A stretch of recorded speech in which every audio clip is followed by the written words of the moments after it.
Meeting of the Citizens Finance Advisory Committee.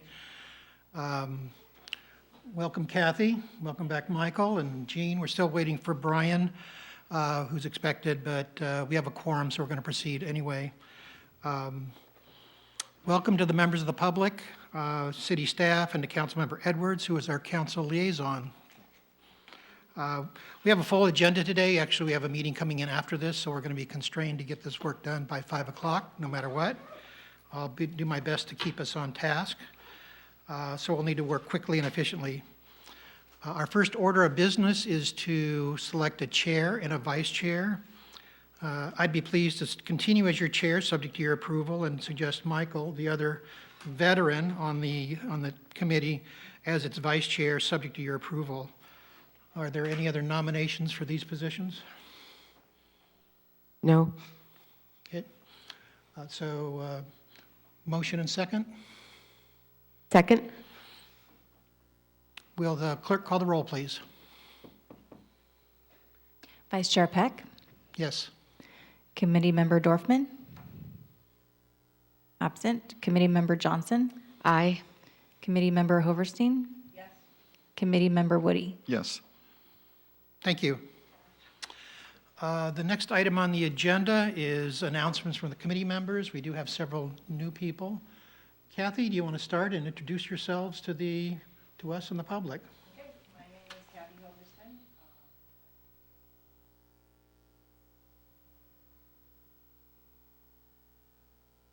Middle button. Okay. Kathy Hoverstein. I've lived here for 40 years, and I believe I saw an ad in the paper for this position, and it is a fit for me, I think, so I chose to volunteer, and this obviously is my first meeting, so I'm going to try to be taking notes.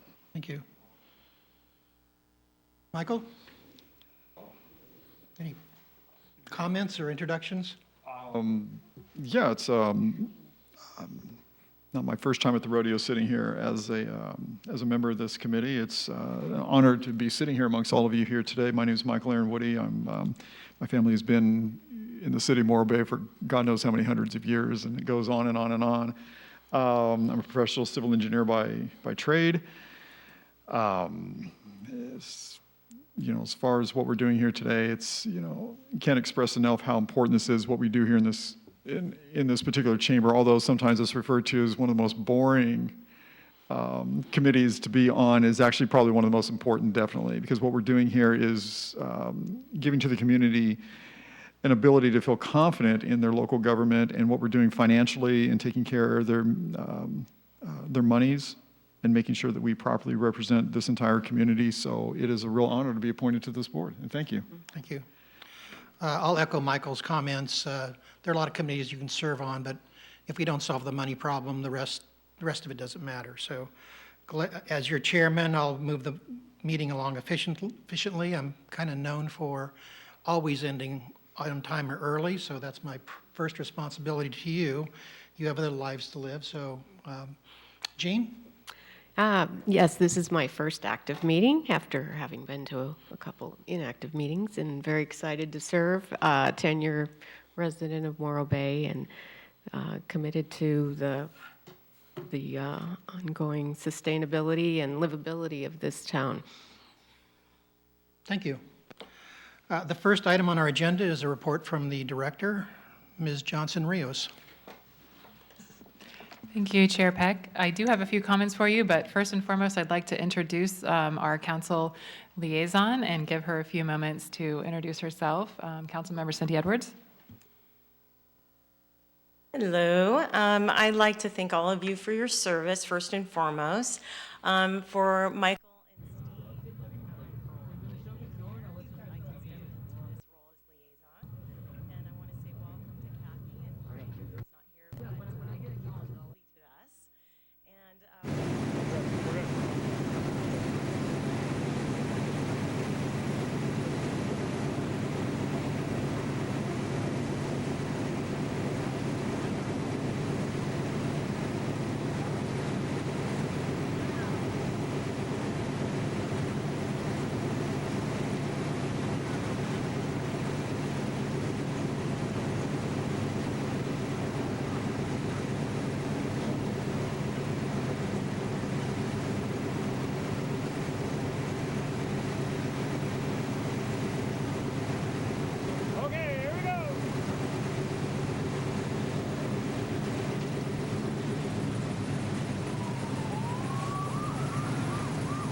that as a support unit for our staff in a collaborative way to ensure council has the information and facts we need to make the best decisions we can for our community.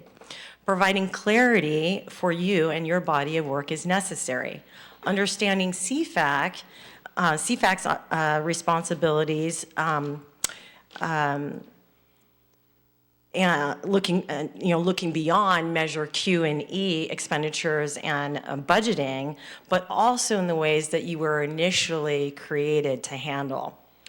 Will provide the council and the community we serve with a better understanding of the budget process. We have the opportunity now to create things like roundtable sessions that highlight the knowledge and the expertise of Sarah and her staff, but also allow space for open discussion and critical thinking among all participants. I want to end by saying thank you for having me here today, and there's a heavy lift for staff in the coming years, and we've got a lot of ongoing projects and new ones to come, and I think this fresh start is just what we needed, and I want to thank you again. Thank you. Thank you, Councilmember Edwards. And I did want to also introduce our interim city manager, Greg Carpenter. Hi, folks.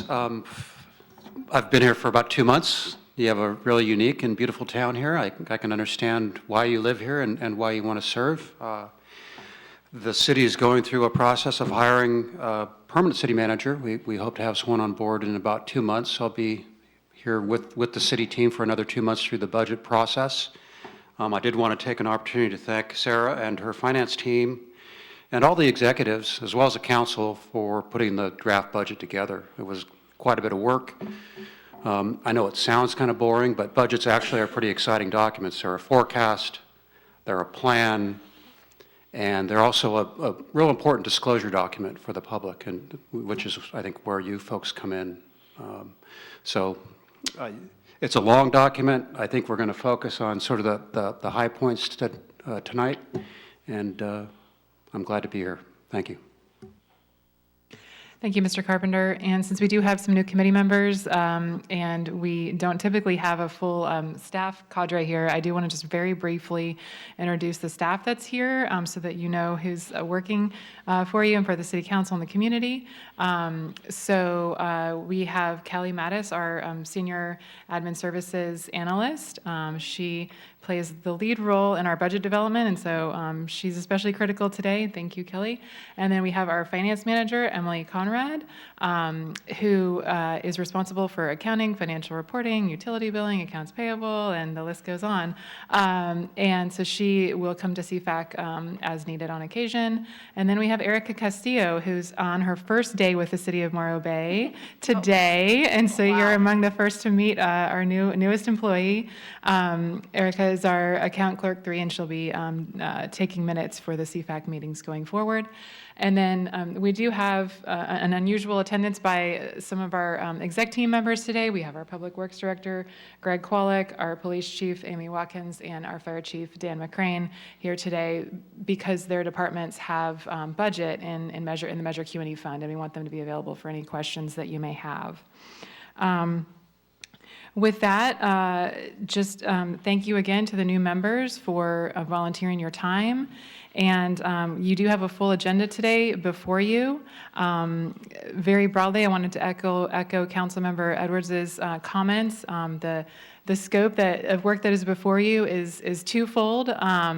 You do have a duty under the ordinance to review Measure Q&E expenditures at twice a year, actually, at mid-year, which you'll be doing today, and at year end. And then the council invites you to provide input on the Measure Q&E Fund budget, as well as the city-wide budget, which you'll also be doing today. And in addition to that, the council goals process, which you'll hear a little bit about from Mr. Carpenter in a bit, outlines any one-time projects or additional initiatives, potentially roundtables and meetings with other advisory bodies, depending on those items that align with council's direction. And so it's a very dynamic scope of work, and we thank you for being willing to take it on. Thank you. Thank you. Our next item is public comment. Members of the audience wishing to address the CFAC on city business matters not on the agenda may do so at this time. For those desiring to speak on items on the agenda but who are unable to stay for that item, may also address the CFAC at this time.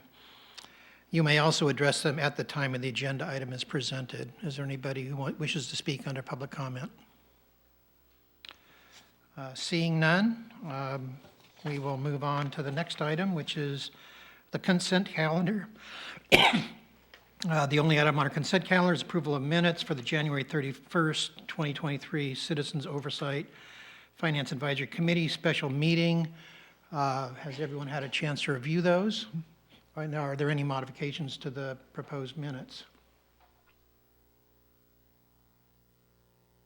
Seeing none, I'll entertain a motion to approve. So moved. Second? Second. Clerk, call the roll, please. Chair Peck, Yes. Vice Chair Woody, Yes. Member Hoverston, I wouldn't think I could vote because I wasn't here. abstain, and Member Johnson. I'll also abstain by not having been participating in that. It's actually up to the committee members. If you would like, you are able to vote on that to pass the minutes. If you saw the recording or. Yes, Oh, yeah. yes, I did see. Okay, yes. Thank you. Thank you. So you're an affirmative vote? Yes. Thank you. Our first item of business is the review and approval of the semi-annual report of 22-23 Q&E expenditures. As the Assistant City Manager has mentioned, our responsibility here is to review and approve the report as submitted by staff or to make comments to the City Council for items that are not consistent with the approved expenditures. Interestingly, I went back when Q was first started, and there's quite a bit of back and forth between this committee and the council about things that shouldn't be in there. I think the report has settled down a lot and was, in my opinion, very professionally done. But our responsibility today is to review and approve, take an actual action on it. So with that, staff report by Ms. Johnson-Rios. Thank you, Chair Peck, and I'll keep this one brief because I think you'd like to preserve as much time as possible for the budget item. And as you mentioned, these are backward-looking reports. These are expenditures for the period of July 1st, 2022 through December 31st, 2022. And this was brought to CFAC in February. That was the meeting for which we didn't have a quorum, so it was continued to today's meeting. Typically, you'll review these in February of each year. And I'll ask Ms. Mattis to try to pull up our slide deck here. I think it's coming. I see it thinking. Okay. These are in the staff report as well, and I know they may be hard to read here, but I do like to start each of these presentations with a reminder of the council-directed priorities for the expenditure of Q&E funds. I'll highlight them verbally in a moment. As Chair Peck mentioned, these council priorities were crafted after much discussion with the community and the council. They looked at the ballot measure language back in 2006 when Measure Q was passed, and then in 2020 when Measure E was passed. The tax is administered as 1.5% tax by the state of California. And so council in early 2021, working with CFAC, went through the process of distilling that language and coming up with these 4 priorities. The city council could modify these priorities at any time, but these priorities are the priorities that we are working under. And so CFAC's role is to ensure that the expenditures are consistent with these 4 council-directed priorities. So the first is to maintain public safety services by funding a variety of items listed here, including staff positions and equipment necessary to maintain public safety services. The second priority is to maintain or enhance cleanliness and safety of public spaces. And it includes which spaces, that may entail, including personnel to help maintain that cleanliness and safety of public spaces. The third priority is to invest in infrastructure and equipment, such as street paving, storm drains, and vehicle replacements that support city services. And this also may include increasing capacity to implement the backlog of capital projects. And I'm spending time on this because it's relevant to your second agenda item today too. And then finally, ensuring the financial health of the city by maintaining appropriate reserves to protect against economic downturns. So those are the priorities for Measure Q&E funds. And these numbers, as I mentioned, they're through December 31st. I'm just going to highlight the high points, and we can go back and get into details if you have any questions. Basically, at mid-year, the fund was on track with where we would expect it to be at that time. Sales tax revenues are about 60 days delayed from when they're actually received. And so this represents 4 months out of the 12-month fiscal year, and we were at 37%. So just slightly higher than what we would have anticipated, actually. I learned, we've learned since then that in the winter, our sales tax revenue has moderated and the growth has started to level off. So that positive news early in the year is good. Total expenditures were right on track at about 51% halfway through the year. And when this was going to come to CFAC in February, we were going to seek CFAC's input regarding $122,000 of mid-year budget changes. Absent CFAC's input, we did take those to council later in February, and those were approved by City Council, so those have been incorporated into the Measure Q&E Fund 22-23 fiscal year budget. And this just outlines by department where we were as of December 31st, 2022. Some departments had spent more than 50%, some had spent less. Some of this is just anomalous timing of one-time projects, and so that's detailed in the staff report. This chart outlines the $122,000 to $123,000 of budget changes that were made by City Council and are now included in the fiscal year budget. And this represents less than 3% of the total budget, so relatively small changes overall. The capital budget for 22-23, this is a reminder that $2.5 million was allocated to these 6 projects in 22-23, and CFAC at a prior meeting had requested an update on the status of these capital projects, so that was included in the staff report. And these charts are here for reference if needed, but they're more viewable in your staff report packet. And so this was last updated in February 15th, and so we may have some updated information for you today if there are questions on those. And that concludes the presentation. Available for any questions. Thank you, Sarah. Any questions from the committee? I have several questions. One had to do with the PERS unfunded liability line item that is in each department. In the past, I remember there were kind of separate contributions to that to pay that down. Is this a routine item that gets charged against each activity or each budget as part of the city budgeting process, and that's simply our share of that? That's correct. Okay. The second question had to do with some fire overtime when our crews went outside the city, and I think the request of Q&E at the time was to cover some overtime that needed to be covered, subject to reimbursement by OES or somebody outside. Was Q&E going to be reimbursed, or can you explain am I remembering that right, and what are the mechanics involved there? Good question. So citywide, that is correct. Citywide, we have our fire department is still largely budgeted in the general fund, with a few positions now budgeted in the Q&E fund. It could be that members of the fire department who are budgeted in the Q&E fund get deployed on mutual aid. It is also true that members of the fire department who are budgeted in the general fund get deployed on mutual aid.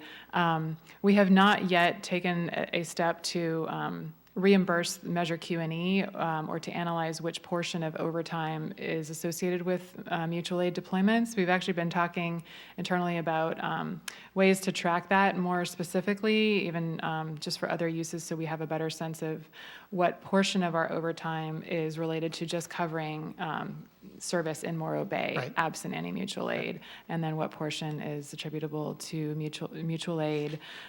If we did get more specific at the tracking administrative level, then we would be able to identify Measure Q&E funded positions specifically that were deployed Okay, on mutual right, aid. Right, thank you. And my third question had to do about capital funding, the interfund transfers. By way of example, if we are budgeting for $4 million of Q&E money, $1 million of that is capital. Do we fund the capital in proportion to the actual receipts?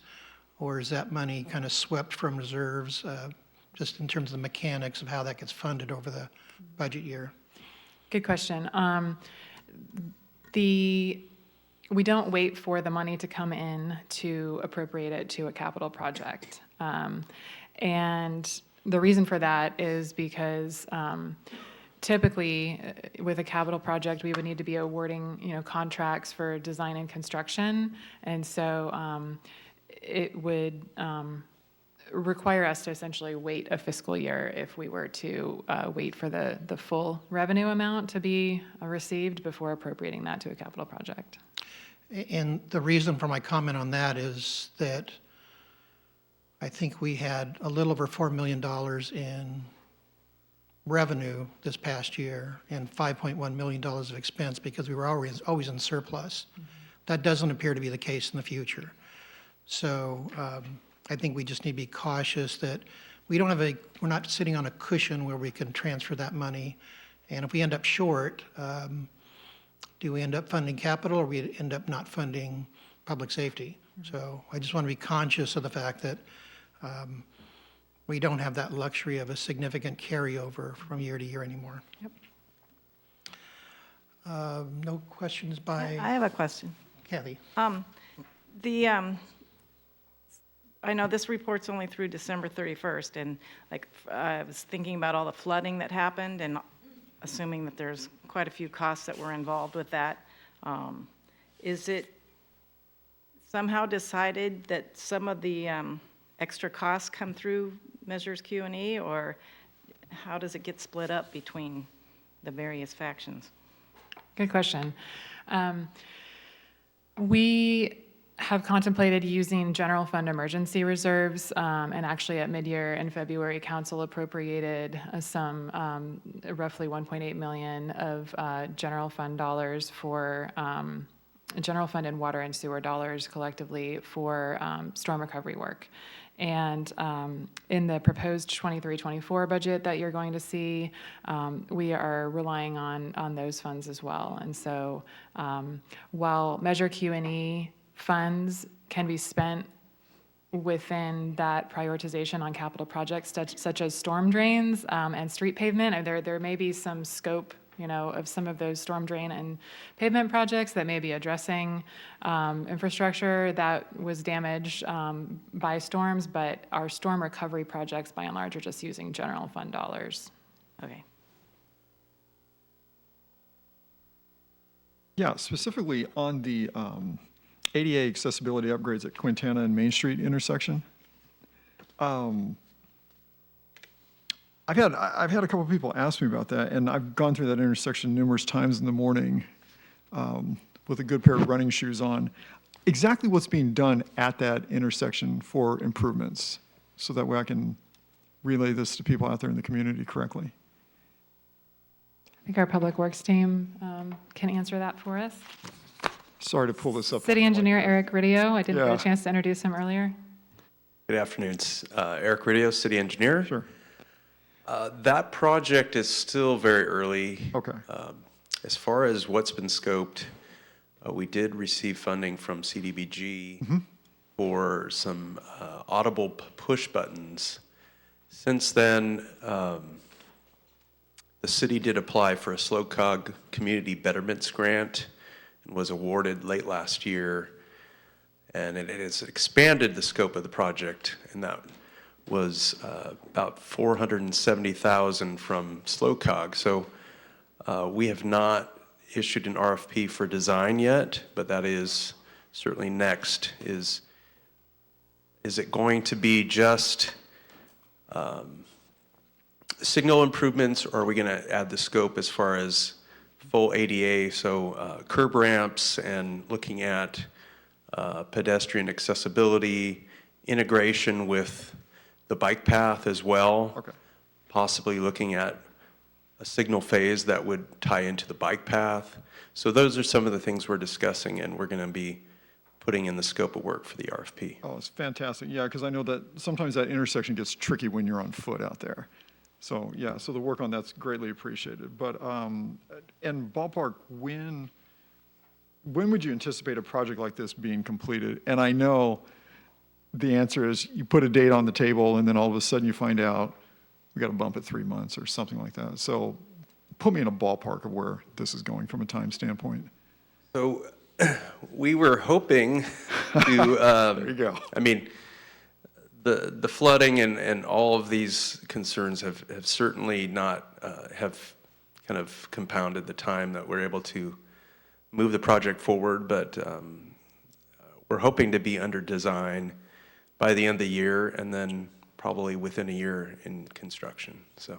Into the calendar year or fiscal year? End of the calendar year for definitely being under design. So my hope would be to have an RFP out by the summer and then be under contract with a design engineer late summer, early fall, so that we can have possibly 100% design documents ready for the following summer. Right. And be under construction. We do have a timely use of funds deadline with SlowCog. I believe it's 2025, but they might start getting a little antsy if we're not under construction by next year sometime. Okay.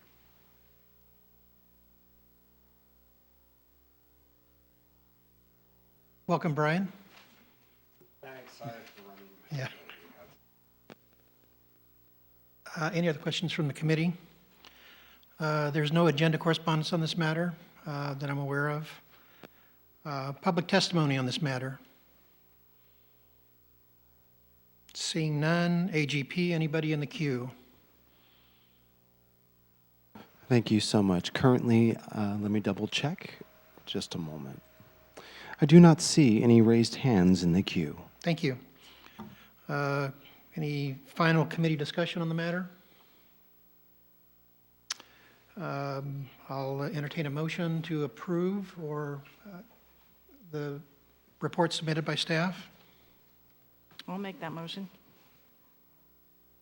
Is there a second? Second. Clerk, call the roll. Chair Peck, Yes. Vice Chair Woody, Yes. Member Hoverston, Yes. Member Johnson, Yes. Member Dorfman. Yes. Yes. Motion passes 5-0. Thank you. Our second item of business is to review and approval of the proposed expenditures for 2023-24. Although this is listed as one business item, I'm going to suggest we take these as two separate items and first consider the Q&E expenses. Those are one of our primary responsibilities, and then hopefully put together a collective recommendation to council on that matter.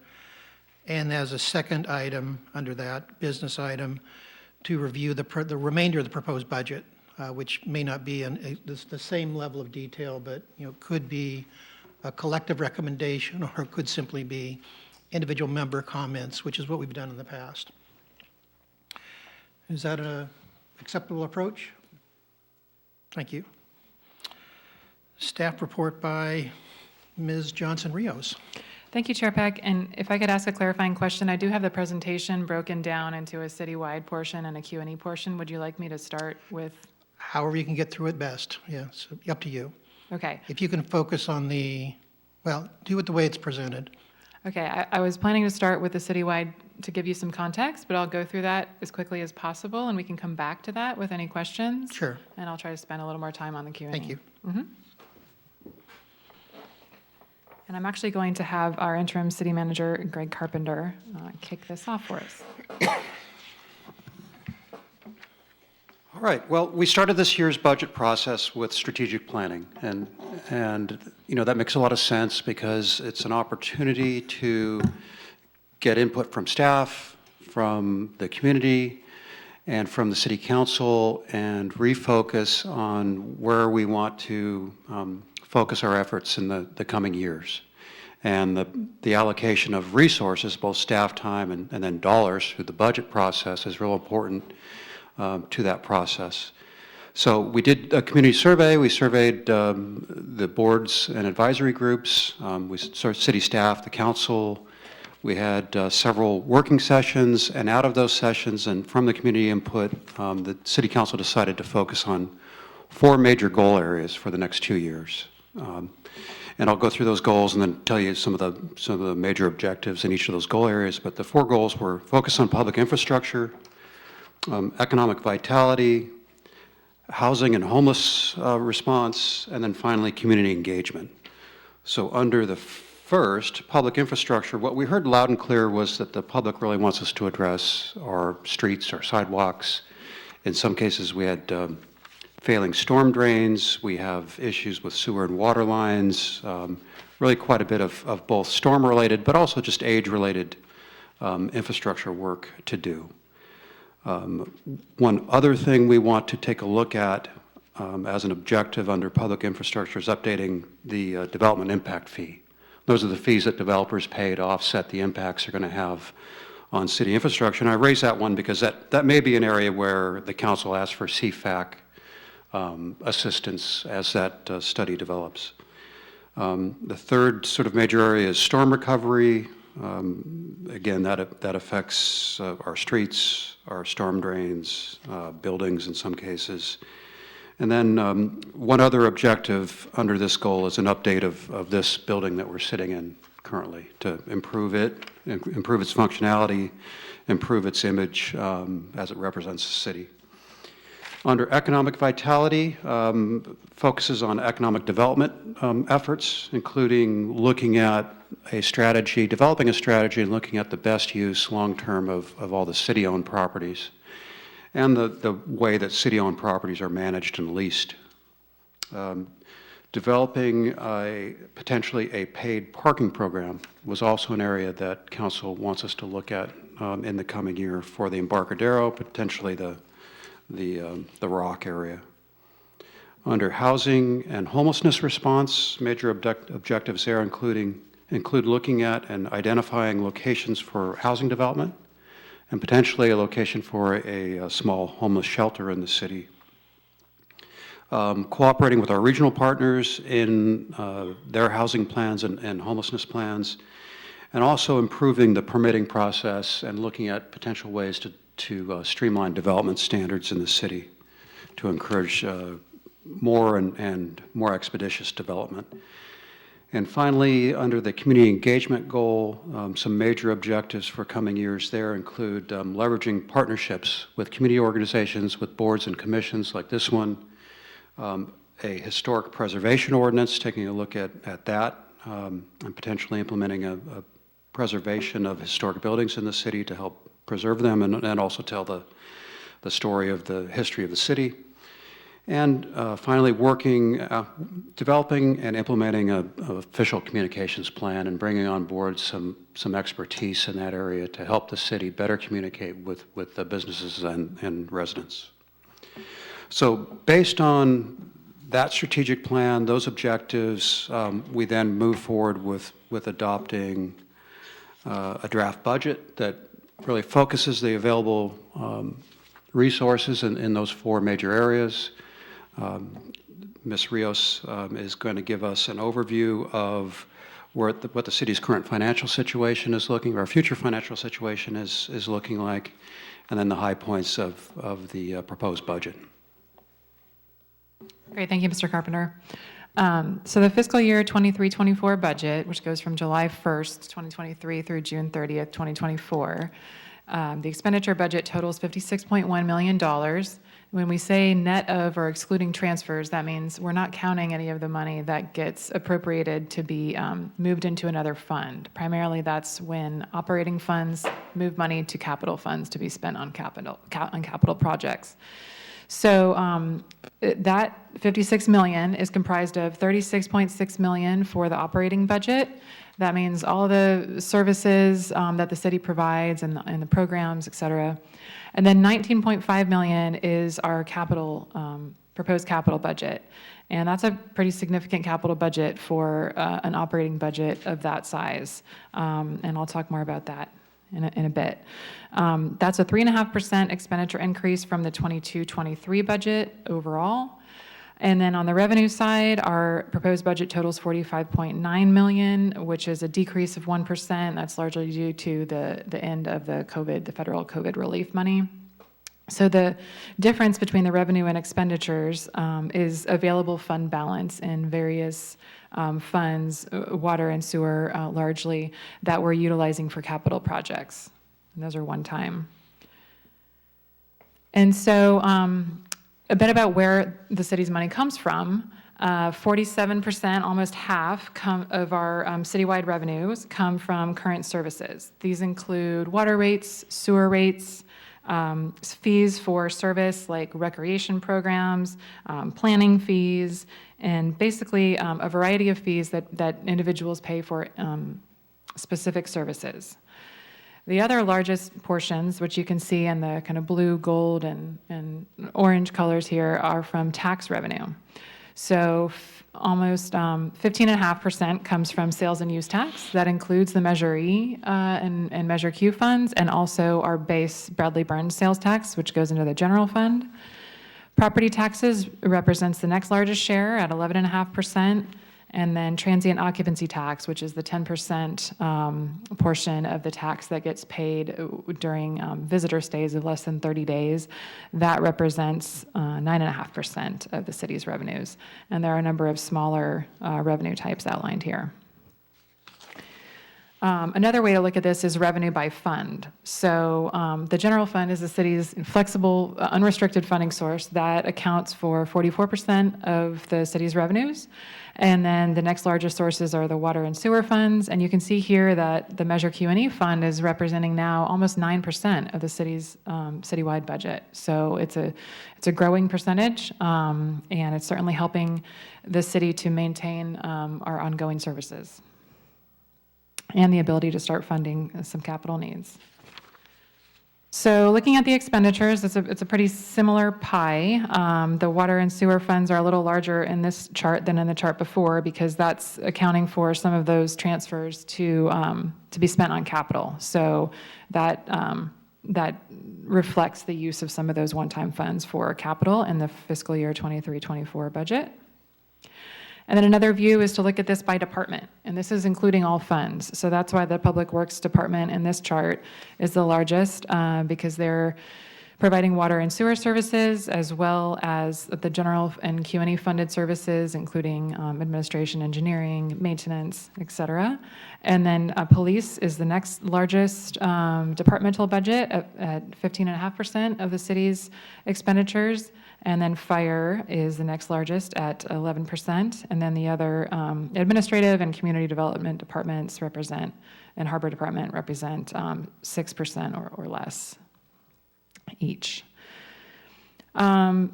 We are recommending adding 2.4 full-time positions. This actually also includes some actions that council took at the end of February, or the end of fiscal year 22-23, to add a harbor patrol officer and a part-time homeless outreach coordinator. New in 23-24, we are proposing adding one full-time firefighter position to be offset by eliminating 3 reserve firefighter positions.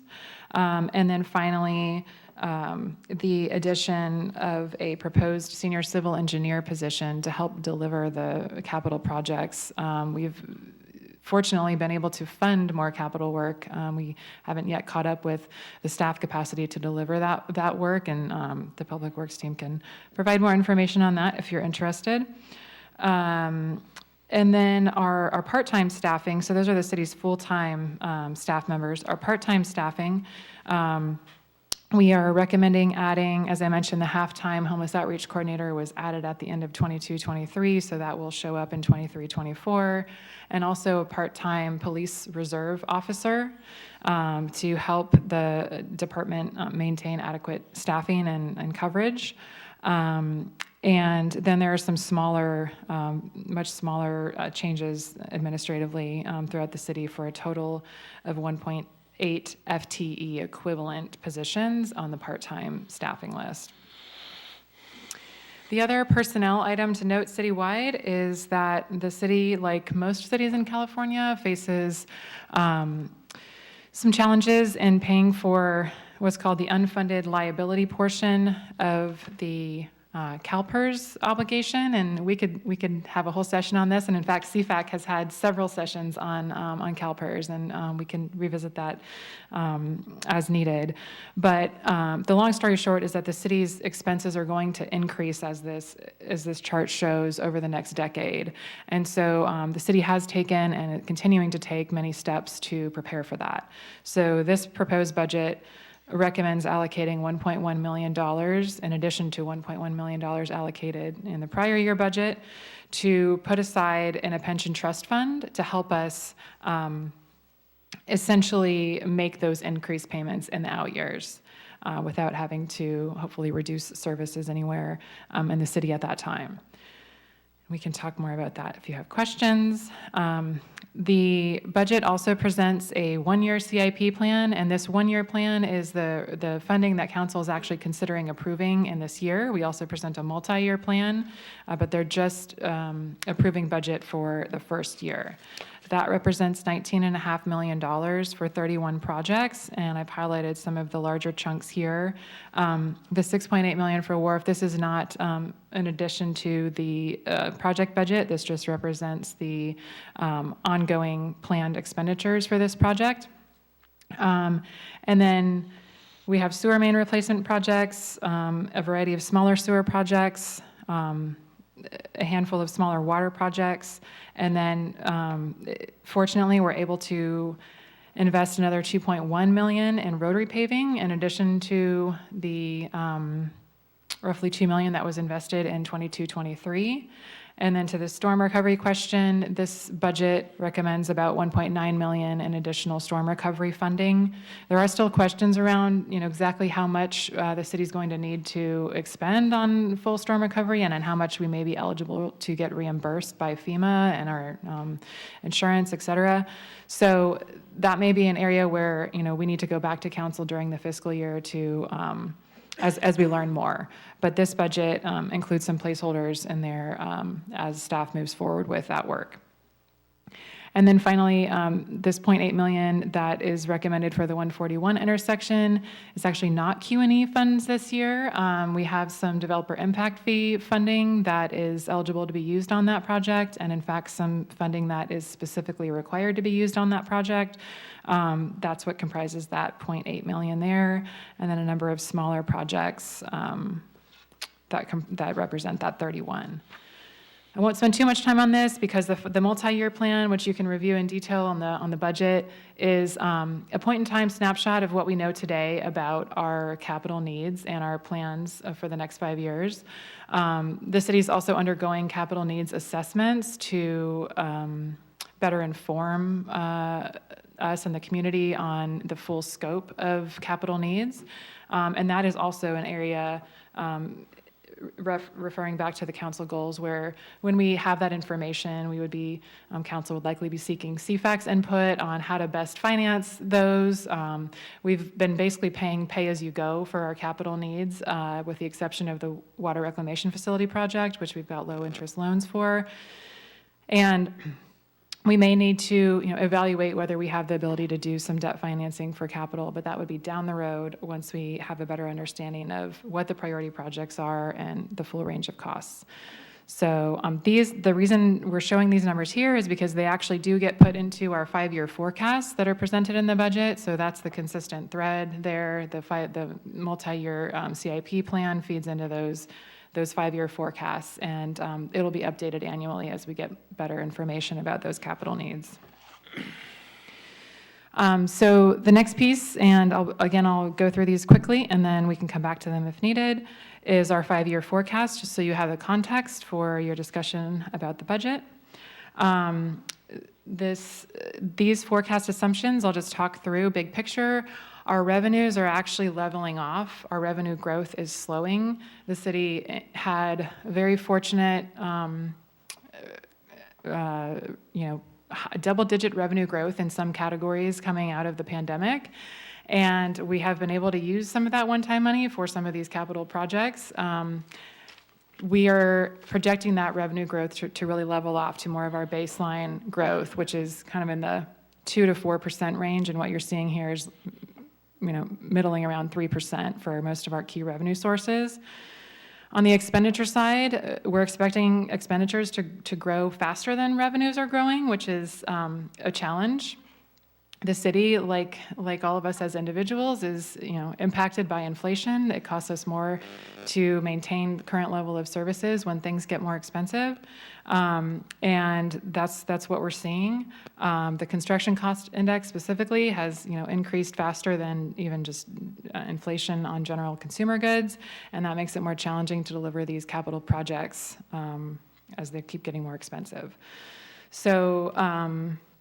We can go into any individual assumptions if you'd like, but that is resulting in these forecasts that I'll briefly mention here. The general fund is in good shape this year. We actually have that one-time available fund balance to use for a number of one-time payments, transferring back to our general fund emergency reserve to make that whole, to meet council's minimum reserve policy of 33% of general fund and Measure Q&E operating expenses. That gets saved in case we need it for something like a storm emergency or a pandemic, for example. And then this year, the proposed budget recommends $1.1 million in general fund allocations to CIPs. Going forward, what this forecast shows is that we can maintain an operating surplus, but we're not able to fund the capital needs that are built into the 5-year plan. And so I'll show you a couple different views of that. For Q&E, we show this differently visually because there is no reserve policy specific to Q&E, and so we do utilize the full fund balance each year for the next year's expenditures. So given the 5-year CIP assumptions, that's the negative line you're seeing at the bottom, the fund would not be able to fully fund, for example, that $2.8 million that we know we need to put into annual pavement each year to maintain our pavement condition index. And this is maybe a clearer view of the city's general fund and Q&E fund capital needs. In other words, our non-utilities capital needs, represented by the purple dotted line, and the projected funding available for that capital in orange. And so, as our revenues may grow slower than our expenditures, that leaves a smaller number for capital in the out years. This is a relatively conservative forecast, like most public sector forecasts you'll see, because we certainly, want to be prudent and not, to the Chair Peck's point earlier, we don't want to be overzealous in our revenue assumptions. So it's certainly possible that we could outperform on the revenue side. It's certainly possible that we could constrain on the expenditure side, and either of those would improve this. But this is where we are at today. Harbor Fund, so we do these forecasts for the 5 major funds. And so the general fund, the Measure Q&E fund, harbor, water, and sewer, because they account for 90% of the city's financial activity, just those 5 major funds. The harbor fund is also able to maintain an operating surplus, barely, in the 5-year forecast period. And a piece of that is because of the funding that's now covered by Measure Q&E. It's hovering between $200,000 and $300,000 a year that actually goes towards helping pay for harbor department activities. Without that, the fund would not have an operating surplus.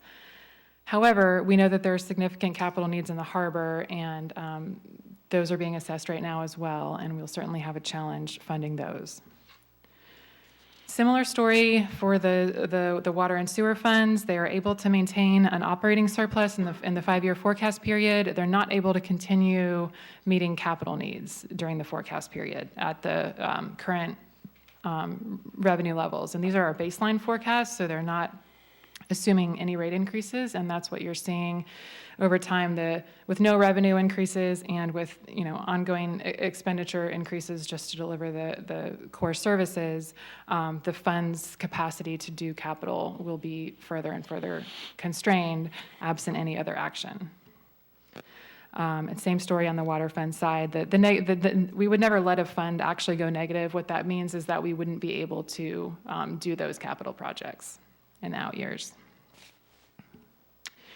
On a positive note, we do expect to have citywide about $14.5 million in reserves at the end of fiscal year 23-24 if this budget is approved as proposed.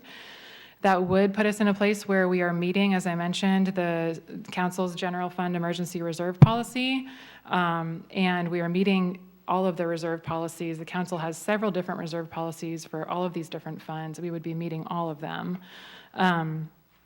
And citywide, that would equate to reserves of about 40% of the citywide operating budget for 23-24. There are restricted sources and uses in there, so that's not a perfect comparison, but I just provide that as a barometer in terms of, the reason we have reserves is, of course, to be able to keep the lights on and keep providing services in the event of an emergency. And so that gives you a sense of where the city is at. This is my last citywide slide. So key takeaways, as I mentioned, our strong post-pandemic recovery is leveling off now. Measure E is certainly helping us maintain services. It's helping us start to take a bite at the apple of capital needs. It's not sufficient to fund all of our capital needs. Storm recovery expenses, unfortunately, is sort of a curveball, and it's taking money away from some of the other capital plans that we had. And as I mentioned, our expenditures are growing faster than our revenues are growing, which is a challenge for cities throughout California and likely throughout the nation at this time. The news is changing daily on what people are projecting in terms of potential recession. We don't know for sure what level of economic cooling we're going to experience, and that's where those reserves are important as well. We do have the pension challenges on the horizon that we're actively preparing for, but those are out there. And, we are continuing to apply for grant funding and various one-time revenue sources, but we are also going to continue to need to evaluate ongoing revenue sources as the council is, describing in some of their economic vitality action items. So that's a very quick and high-level summary. Thank you for listening on citywide, and then I do have some more details for you on Q&E. Would you like me to proceed? Please. Okay. And so for the new committee members, I just wanted to, give a sort of a primer. Revenues are all accounted for in the Measure Q&E fund. So all of that 1.5% sales tax goes into a separate fund. It's not in the general fund. It's in the Measure Q&E fund. And then our operating costs are also budgeted and posted in that Measure Q&E fund. The capital projects that are funded by Measure Q&E, those are actually transferred to our general capital project fund, which is it's the 915 fund if you want to reference it in the budget document. And the reason we put the capital funds in a separate fund is because there's often multiple funding sources for a project. And so the general fund may fund a piece and the Q&E may fund a piece. And then we can have an easier way to report on the status of the general government capital projects. So you'll see an interfund transfer number in the Measure Q&E fund, and that's what that's for. I don't need to go over these 4 priorities again because we addressed them in the last item, but they guide our budget development for the Q&E fund. And so what we're projecting for 23-24 is $4.6 million in revenues. That's roughly flat from last year.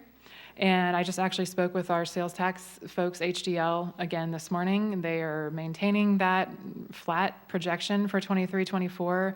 They think that revenues will continue to return to baseline, about 2.5% growth they're expecting in 24, 25, maybe 3% growth annually by 25, 26. And so that was good to get, I mean, well, good and bad, but we got that confirmed today that this 4.6 million number is still our best target for this fund.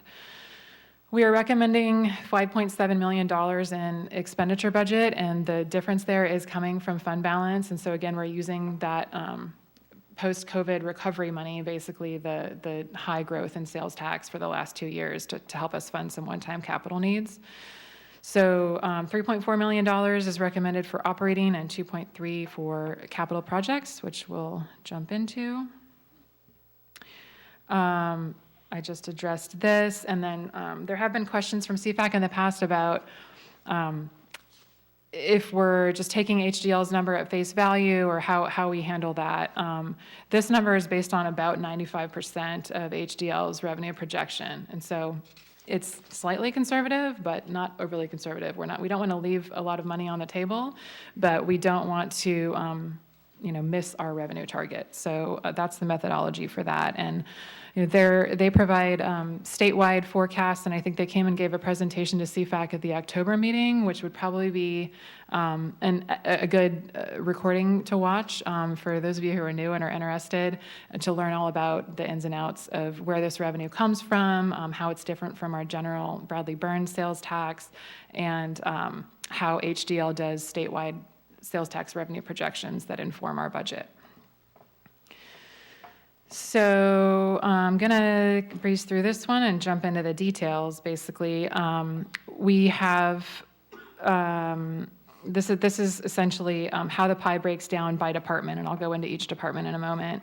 The largest non-departmental piece is the capital piece. So that's that green, light green piece of the pie, is about $2.3 million in recommended capital expenditures and about less than $100,000 in IT equipment and services that are required to provide the other ongoing services. And then you can see Public Works, Fire, Police have, between 15 and 20% of the Measure Q&E operating budget, and Harbor has a smaller share at about 6%. So I've highlighted in blue here, and these are also outlined in detail in the budget document. I've highlighted changes for 23, 24, and I'm just going to focus on those. We can go back to the rest of it if you'd like to in Q&A. So for the police department, new for fiscal year 24 is a proposed part-time reserve police officer. And the chief can speak to more specifically how this helps the department maintain their staffing coverage and a bit of coverage without the full cost of a full-time officer. And there are 2 unmarked police vehicles, which is a one-time expense recommended here. She can remember the numbers probably, but I think these have 100,000 miles or more on them. They're overdue for replacement, and they've exceeded their useful life. There's some one-time $19,000 for some equipment that the police department is requesting, and then everything else is ongoing expenditures that have been budgeted in the Q&E fund in prior years. In the fire department, as I mentioned already, the proposed budget recommends adding 1 new firefighter paramedic position and eliminating 3 of the reserve firefighter positions. So there's a significant cost savings there. There's also some cost savings from overtime. So, excuse me, that helps offset the cost of the new position by reducing the budget in those other areas. And that helps the department maintain their minimum staffing standard of 4 staff members on duty, and Chief McCrane can give you more details if you're interested in that. The Public Works department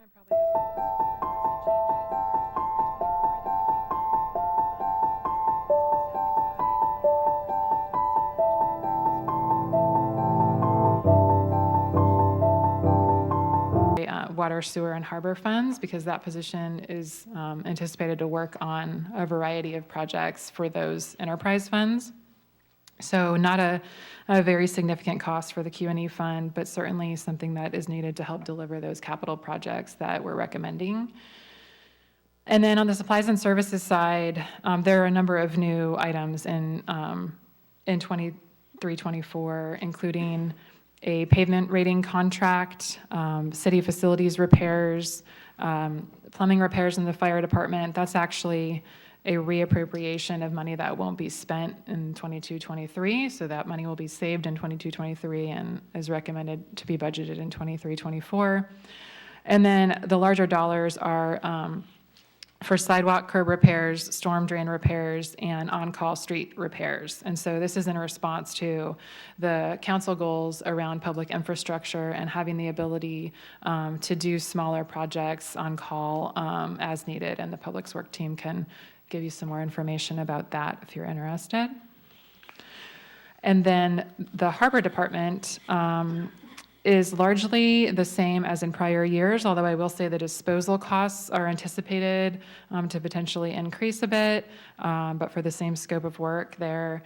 And then one harbor patrol response vehicle is needed in 23-24, and that would be a one-time expenditure. And then the capital projects, there are 5 that we're recommending have Q&E funding allocated towards them. And we can go into details, our Public Works team can go into details about these as much as you would like. The most significant one, of course, is the annual pavement management program. And so, as I mentioned, we're doing $2.1 million total for that project. The remainder of the fund comes from state gas tax fund, of the funding comes from state funds. And so this 1.8 would be our local funding contribution. For a total CIP contribution of 2.3, last year it was 2.5, and that was based on available fund balance at that time. There's a lot of information, and so there are 2 recommendations before you, as Chair Peck outlined, and you could break that up as you see fit. Thank you. Any questions for Ms. Johnson-Rios? And I might suggest that because we're going to do this departmentally, is that rather than having them come up and then sit down, is have each department head come up for our questions on that department and then sort of work our way through there, if that's okay. Any questions for Sarah? I have a question. You mentioned having reserves to be there in the case of an emergency, as defined by the council framework. What would be considered emergencies? Great question. We do have a policy that outlines some of our local, some of that, and it certainly outlines when we can declare a local emergency, and we have financial planning policy that we can put in place when there is an emergency. I think typically they're contemplated for natural disasters, things like earthquakes, the major flooding and evacuations and infrastructure damages that we saw this winter. And then certainly the pandemic was a new type of emergency that caught everyone by surprise in 2020.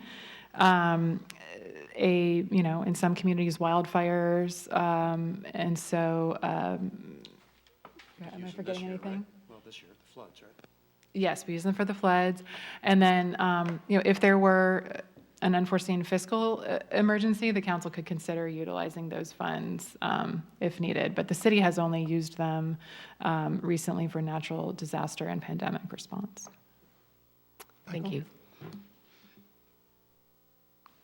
Yeah, very quickly. What reserves did we go through during the flooding that we had? Did we have to draw down on that, and how much was it?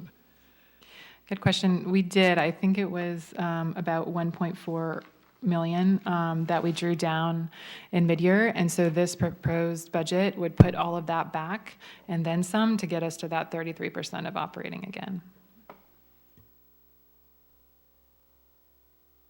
I have a question about the flooding also. What reimbursement is being expected from FEMA, insurance, private property owners who might have benefited from city works, other sources?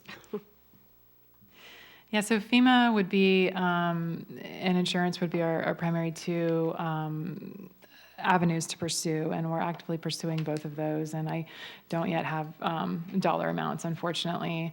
The city's preliminary estimates were that we may incur up to, and these are very large numbers, but up to 16 to 18 million in repair costs, but we've not expended that level to date. And so that's where, we had 1.8 million in the mid-year budget, 1.9 million recommended for 23-24. And if we are ineligible for reimbursement for some of those items, it's unlikely that we would be able to expend those funds. And so we're working through that with FEMA now.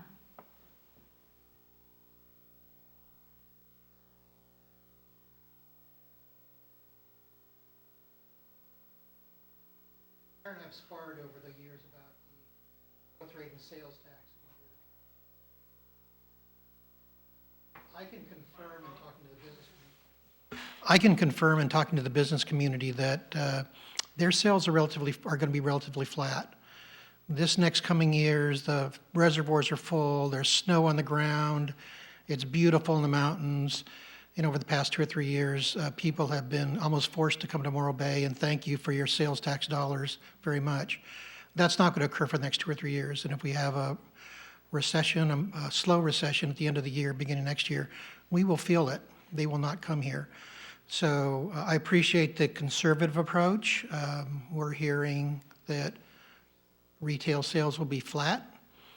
The hoteliers are saying that their occupancies aren't as originally projected. Again, they were fairly strong. So I think having a conservative approach is consistent with, I think, what we're seeing out there. I think the other question, and this sort of sets up for the presentation on Q&E or the discussion on Q&E, is that we have been spending more than we've been taking in for the past 2 or 3 years because we had a fortune of riches during COVID, like others did not. I think our main responsibility is carrying forward those who are already hired, police and fire and others who have been hired, and to sort of take that through the next 3 or 4 or 5 years. And that'll kind of be the nature of some of my comments. I would also ask the city and the council that we not rush to get back to that 33% reserve. At many communities, it's 25% reserve. And because we had a 100-year storm doesn't mean we're going to need to be able to replenish that reserve at that level right away. So there may need to be some prudence about whether we work it back in 3 years or 4 years or whether that's the case. I guess my final comment would be there's a projection for a 4% increase in personnel costs based on negotiated agreements. I think with your class and comp study, we're probably going to find that's going to be significantly higher, and we need to allow for that. Maybe it's 6%, or but we assume it's going to be 6% until we know what that is. That's a big unknown for us, and if we're going to continue to fund police and fire and harbor and pothole fillers, we're going to need to be able to make sure those people, the same people we've hired in the past 2 or 3 years, are here 5 years from now rather than getting pink slips. So that's a sort of a concern that I'm approaching. So are there any questions of the police chief on their budget proposals? Okay. Chief Watkins?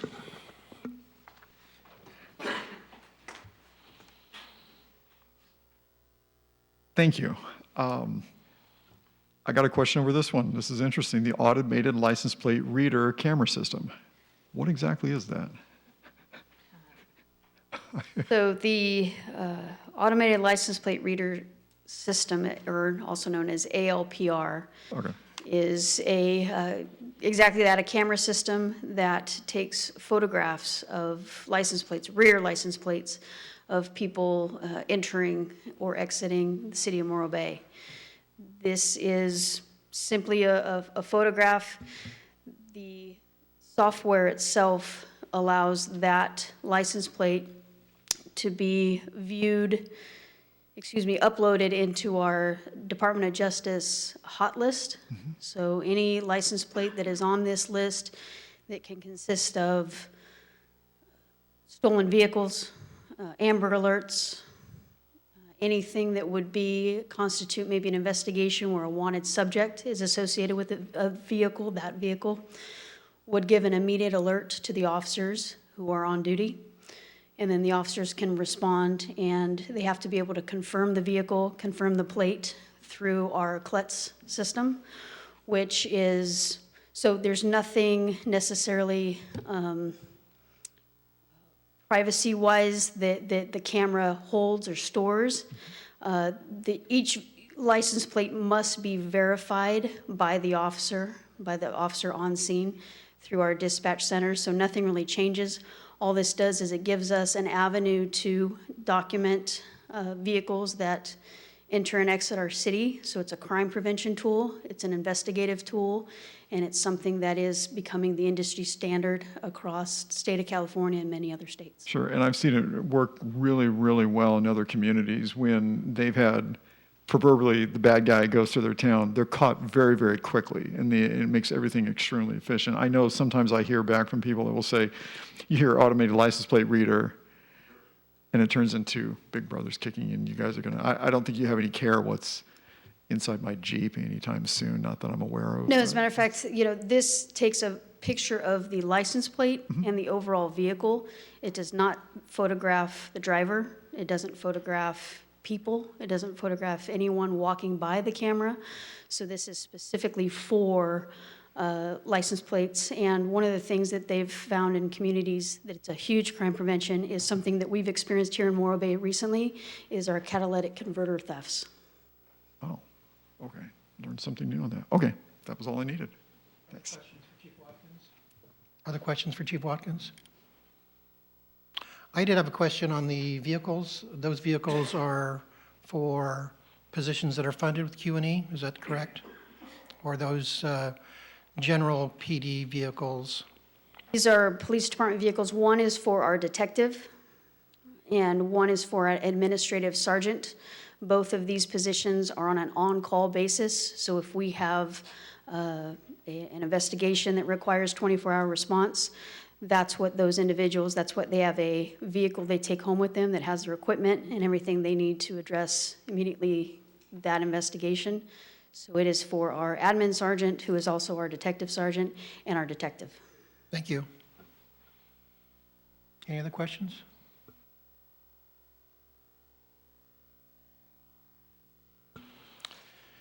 Chief McCrane?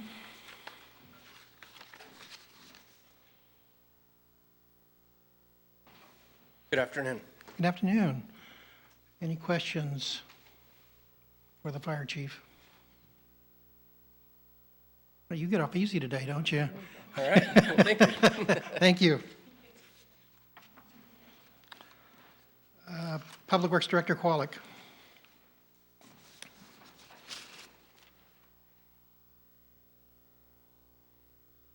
Questions? I did you have a question? Yeah. Go ahead. Go ahead. Very, very quickly. And let me say an overall comment to everybody in here. I know I've mentioned this before, and I've got to mention this again with every budget hearing that I've ever seen through here. I've had the privilege of working with a fair share of municipal governments and even state and federal governments and agencies across this country, and I can tell you that you guys are absolutely amazing. I don't think anybody can beat what you guys do. You guys are just definitely world class in what you do. It's easy to live in a community like this and think, it's 10,000 people. It's just a small neighborhood. Who cares? But you guys have your A game constantly. So I want to say personally, thank you to all of you for what you do, month after month and year after year. That being said, I know I brought this up before. What is the future for our sewer replacement lines and what you would foresee in the future and how we could budget more so for that in the coming years? And also, that comment also goes back to our city council liaison who's here today, is we know that the sewer lines that are underneath this community are the things that nobody sees, but are extremely important. Do we have any long-term vision for where should that go, where we can go with that, or how we can get funding to start replacing and repairing that? Because we got to do it sooner or later. Thank you for the question, Committee Member Woody. It's a very important issue. Our sewer lines are old, in some cases 60 or 70 years old. We did have a One Water plan that took a look at our sewer infrastructure, mostly for capacity. That was completed in 2018, and out of that assessment came a list of projects that we are currently in the middle of implementing. For example, we have a Beachcomber sewer line replacement. We also have a Main Street and a Tascadero Road sewer line replacement. Those have taken some time, and they're not completed yet, but once we complete those, we'll be looking to City Council and to the public for support to get direction on additional sewer line replacements. I think your question also touched an idea of like a regular replacement program, which is a great idea. It's a bit of a pipe dream right now at our current funding levels, to be frank. Our crews spend a lot of their time responding to breaks in sewer and water lines. Ideally, if we could get ahead of that and replace sewer lines that we know are old or maybe in bad condition, we could potentially save some money on operating costs. But given the way that the sewer fund specifically is structured, I don't see us having funding available for that. That doesn't mean it's not possible sometime in the future. Yeah, I mean, it's definitely a tough situation to be in. And I more so bring up the question, realizing that I think it was, what'd you guys say, Lou, 3.4 million sewer main replacement funds, which is great, which is fantastic. I think we're all thrilled with in this community, but hopefully, that more and more people in this entire community, not just all of us in this room who are always talking about this, but more and more people in the general public will start understanding that, hey, there's a problem growing underneath this community. None of us see it every day, but it's definitely there. Thank you. Thank you. Other questions of, I had a question. On these operating expenditures, several of them are listed as new for 23, 24. I'm assuming, is that just like a recharacterization of how you're expressing it? I mean, I wouldn't think we would have completely new expenditures. That's a good question. These actually do represent additional costs above the 22-23 budget, and some of them are one time, and others have offsetting savings, but they are new certainly to Q&E. I think it would depend on a case by case if you had questions about, if there was a similar thing funded in the past. Right. Like on-call street repairs. I mean, there's always on-call street repairs, I would assume. I mean, but there wasn't a specific line item for it, or? I can speak to that, Committee Member Hoverston. I would say there has not been on-call street repairs in the past. We do have some folks on our maintenance team that have talents in street repair, even with hot mix asphalt, and we do perform some small dig out and patch work across town. We're not nearly at the capacity to do that at a level that I think makes folks feel like our streets are in good shape. We really added this because it is a council priority to focus on public infrastructure, and we've got a lot of feedback that the most important thing to everyone, beyond fixing our storm drains because of recent storms, is fixing the streets. And so we can't keep up, our crew cannot keep up with the road repairs that are out there. North Morro Bay is infamous for not only having streets that are deteriorated, but they don't have any sufficient base underneath of them. So when we do fix them, the repairs don't last very long. So these are all problems that we're looking at and things that we would use that funding for. Thank you. I had a question as well, and it had to do with, under your supplies and services, there's kind of a category that Kathy talked about for sidewalk, curbs and gutters, and street maintenance, and there's also sort of a corresponding capital request that is about the same thing. Could you explain the difference between those two? Why is one capital and why is one services and supplies? I can. The difference is the on-call nature of the operating budget for that. So if we have an on-call contractor, we can respond very quickly to issues that arise. We see this all the time. On the capital side, that would be part of a larger bid-out capital project that could potentially be engineered. So the on-call work and the operating portion of the budget is really for the smaller day-to-day work that we can't handle with our capacity on our work crews. Okay. All the questions I had. Anybody else? Thank you. Is there someone from Harbor? Looks like it's you, Sarah. You put on your little captain's hat.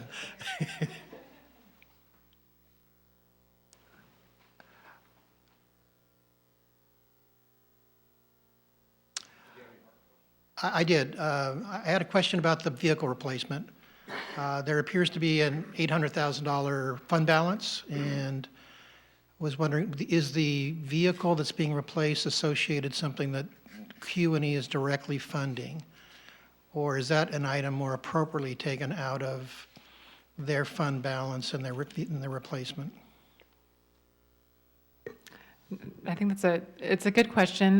The council priority of maintaining the cleanliness and safety of public spaces and the equipment required to do that and the equipment required to provide public safety services, I think would fall within council priorities. The vehicle, I believe they have 4 vehicles overall, and so in their fleet, and they actually, I'll just provide you some additional information, needed to have 2 vehicles replaced, and we were able to find one from the police department to repurpose for them, and so that was a savings. They do, require this as part of their operations to provide harbor response services. Okay. Thank you.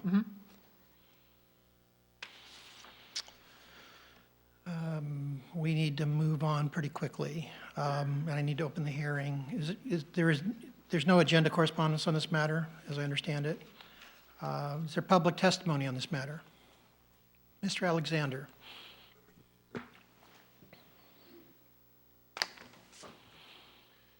My name's Homer Alexander.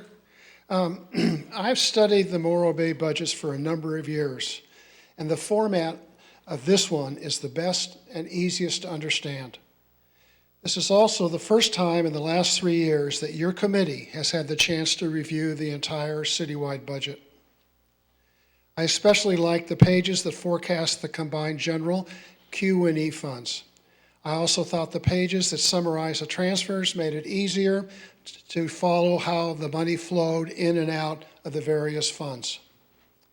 Anyone who takes the time to read the entire budget may not agree with all the numbers, but they shouldn't have any trouble understanding the staff's assumptions on how the budget was developed.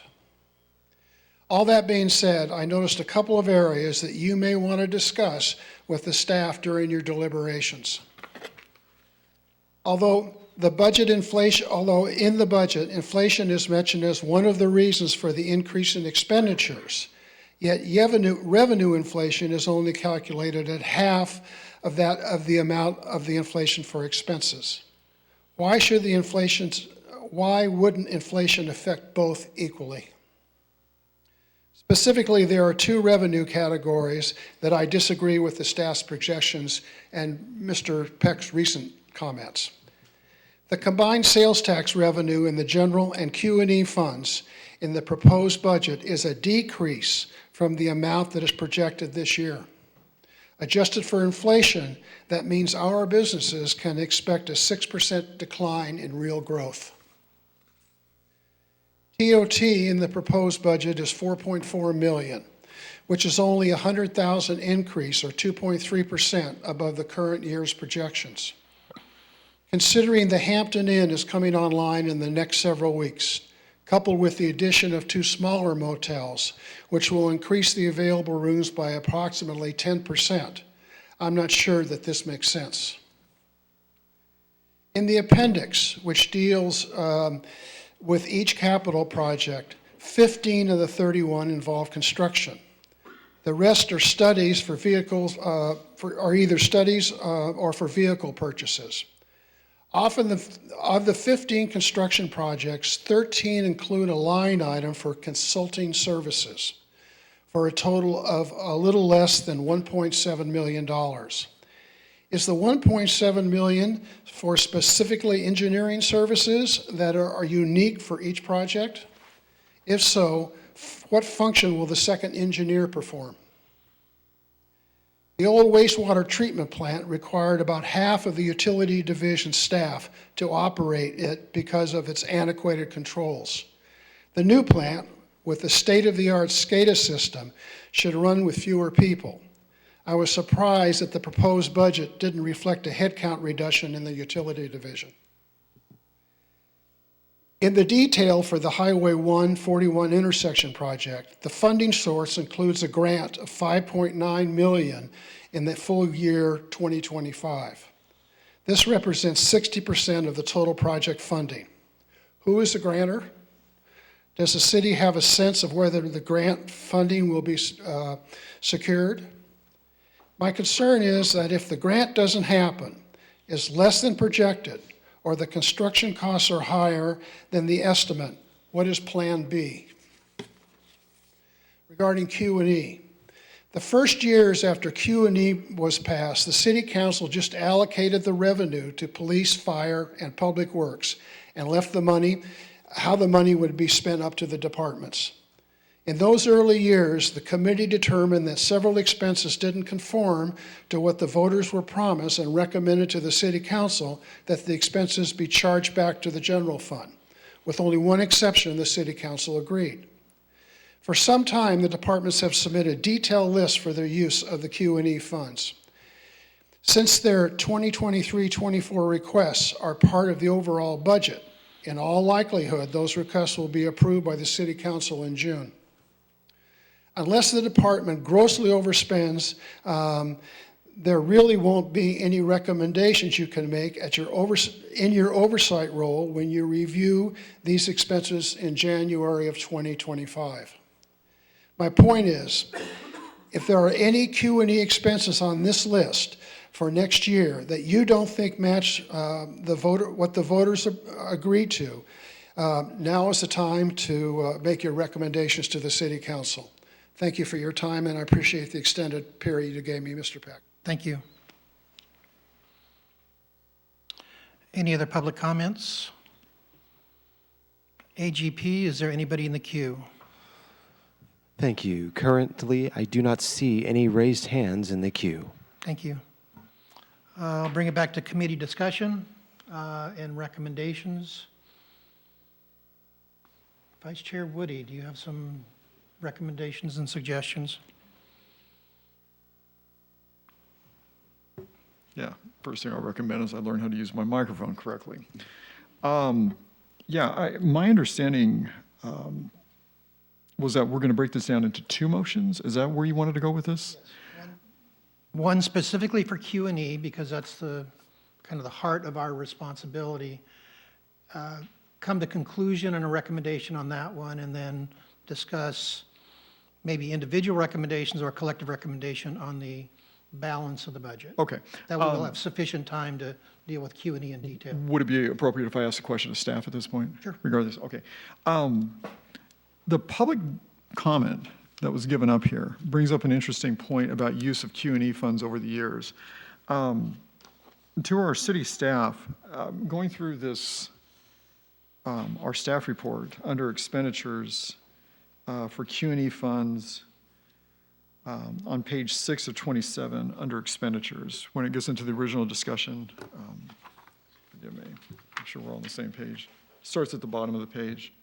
Agenda item B1, I believe it is.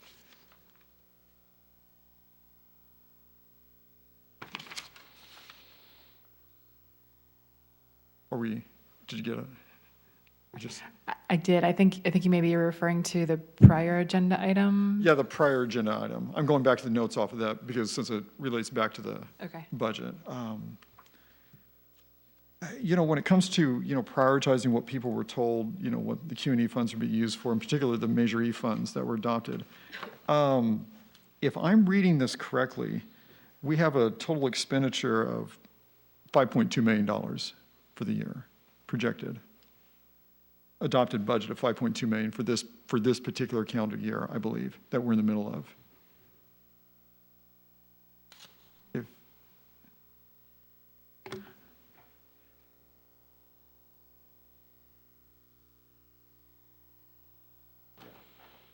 Correct. Okay. Just doing a quick calculation on this, when you look at police and fire, the adopted budget of $788,000 and fire of $849 only represents 31% of the total of the Q&E for the budget for the year. Is that right, or am I misunderstanding something? That's correct. The capital portion is the other significant portion. Yeah, Public Works, the harbor, and of course the interfund. And the interfund represents capital. Right, the CIF, okay. This becomes an issue for discussion for the city council, I believe, at this point, which is, council obviously sets the priority for everything.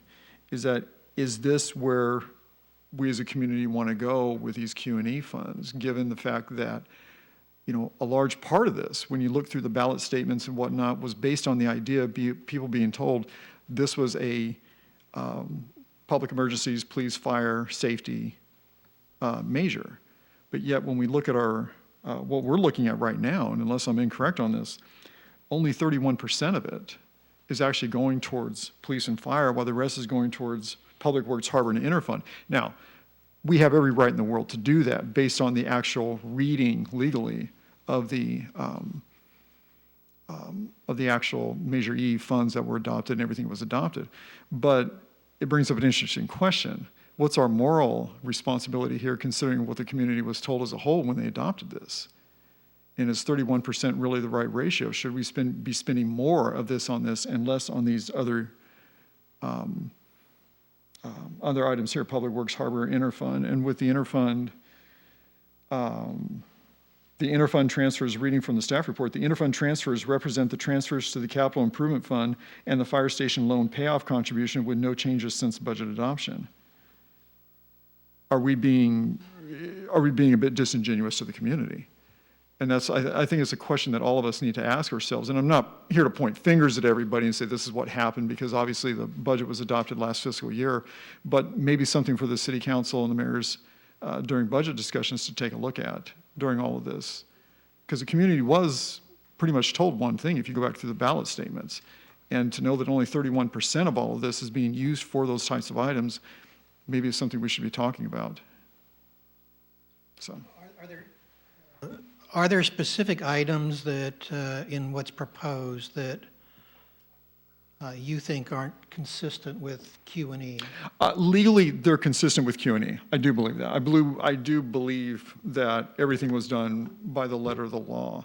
But, reading from the actual ballot statement in which people adopted this, it said, and I'm quoting directly, Morro Bay's local recovery, it was called the Morro Bay's Local Recovery Emergency Preparedness Measure to protect the city of Morro Bay's financial stability, local property values, and city services, such as maintaining Morro Bay's local fire police departments, 24/7 paramedics, 9/11 emergency response, health, emergency disaster preparedness, keeping beaches, public areas safe and clean, retaining attractive businesses, and other general city services. I don't question whether or not, and I hope you understand, I'm not questioning whether or not this is, allowed or any of those types of things. But when you look at a title that says Morro Bay's Local Recovery Emergency Preparedness Measure, you read through this, it's talking about 24/7 paramedics, 9/11 emergency, fire police departments, but yet we're only spending 31%. I do get a little uneasy about, should we be spending a little more on that? Or were we being disingenuous? And I mean that not us in this room. I guess I share your concern. And I say that respectfully towards everybody. It's not. But I share your concern, and I would actually make a comment that many of the expenses that are proposed are not consistent with Q&E. There are planning expenses in here. And my comments on the 141 expenditure out of Q&E are well-known over the last couple of years. Sure, absolutely. That is not something that was contemplated by the council who put these things on the ballot, nor those who voted for them. The priorities are pretty clear. Sarah lined them out about police and, under Q, they were police and fire and the fire station, street maintenance and pothole repairs, improve storm drains and protect the bay. And then when E came along a couple years ago, and I was on the campaign for that, it had to do with fiscal resiliency, but it didn't have anything to do with building new infrastructure. So I think the reason that we exist is that there's some oversight expected that by the voters that we will at least look at these things and say, yes, that meets the template of the rubric that we should have. And many of them are legitimate expenses, but are they things that were intended to be funded under Q&E? And my opinion is many of them are not. So, and I have some specific recommendations, but I'd like to hear from the other committee members before discussing those. Yeah, and I hope everybody understands that the comments are not slighted towards anybody or anything else like that. It's just, you know, it's more observational than it is anything from a policy standpoint. Jean? Yeah, I think that's an excellent point in terms of proportionality. I didn't have that backdrop on the initiatives, and I think that's very important to go back to why it was voted in, because the voters do have, many of them have long memories, and they'll want things to be consistent with the original intention. Brian, any comments? Yeah, I agree as well.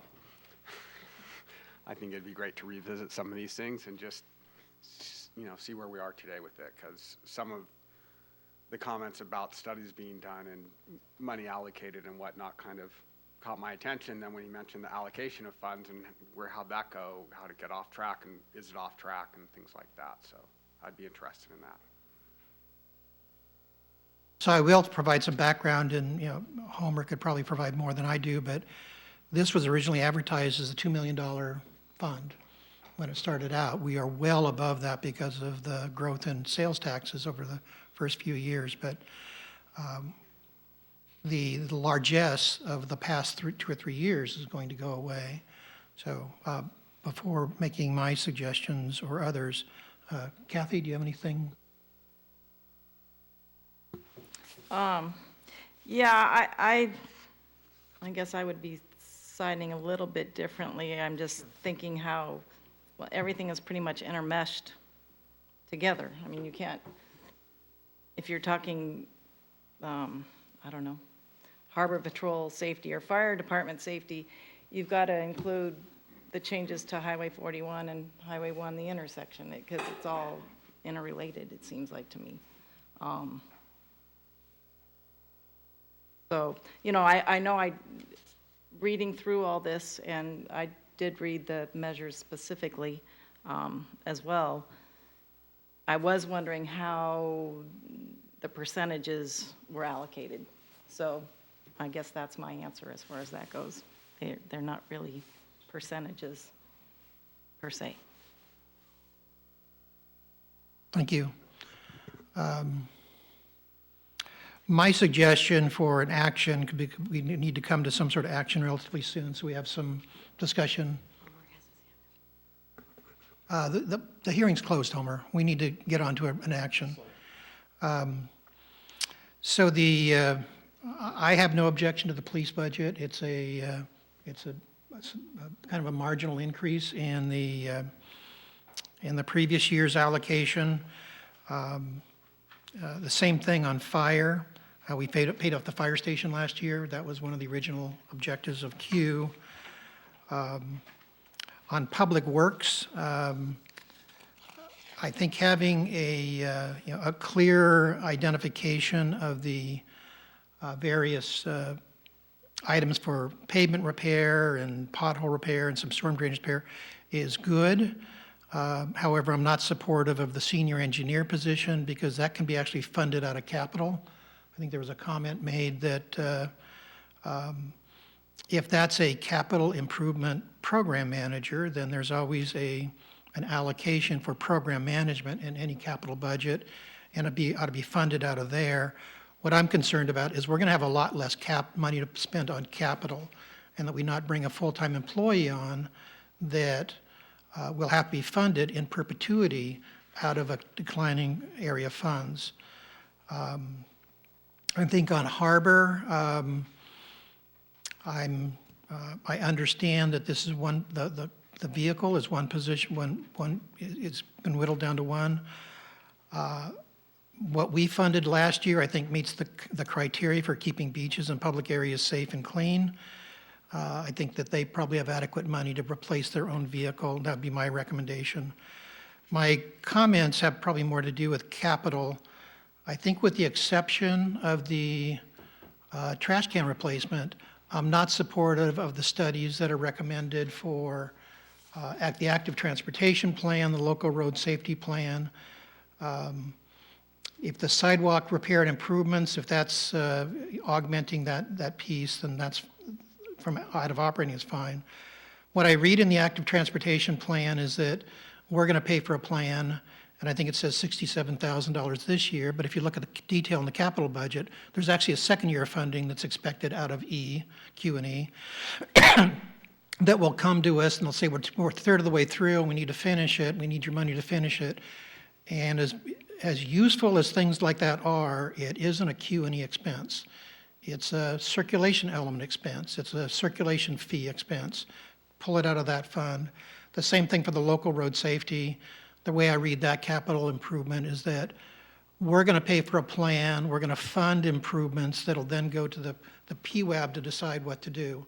I would rather have individual projects come back to us so we can judge whether those projects meet the criteria for Q&E and which ones don't.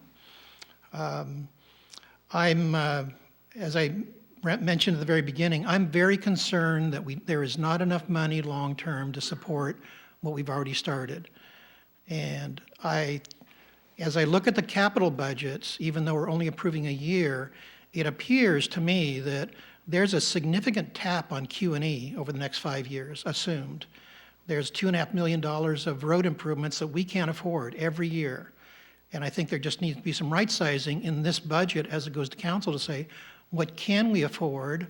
Roll out the operating costs and services that we've already committed to, people that are already hired, and then find out what's left over. And I think we're going to find that we may have maybe $500,000. We need some money in the bank today to cover the delta between our expenses and our revenues over the next 5 years. So we need some cushion to keep the people on staff that we've already hired. And so I don't see that in this budget as part of my recommendation. I always like supporting pavement management, but I think what Ms. Johnson-Rios said is that we probably need to look at doing some sort of funding so we can do it all right one time, rather than fixing it and coming back 5 years and fixing it again, and coming back 5 years again and fixing it again. That's a never-ending battle. We've been doing that for a while, and our pavement management index is going down, not up. So those would be my recommendations for our budget. I don't like saying it, but I'm very concerned that we're going to find ourselves overcommitting this fund and not maintaining services that we've already committed to.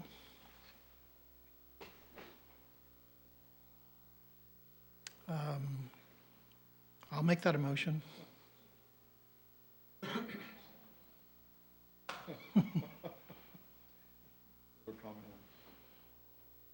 I think it would be helpful to staff, if there is a second, that before you vote on this, that you itemize for us those specific items that you want either reduced or removed. Okay.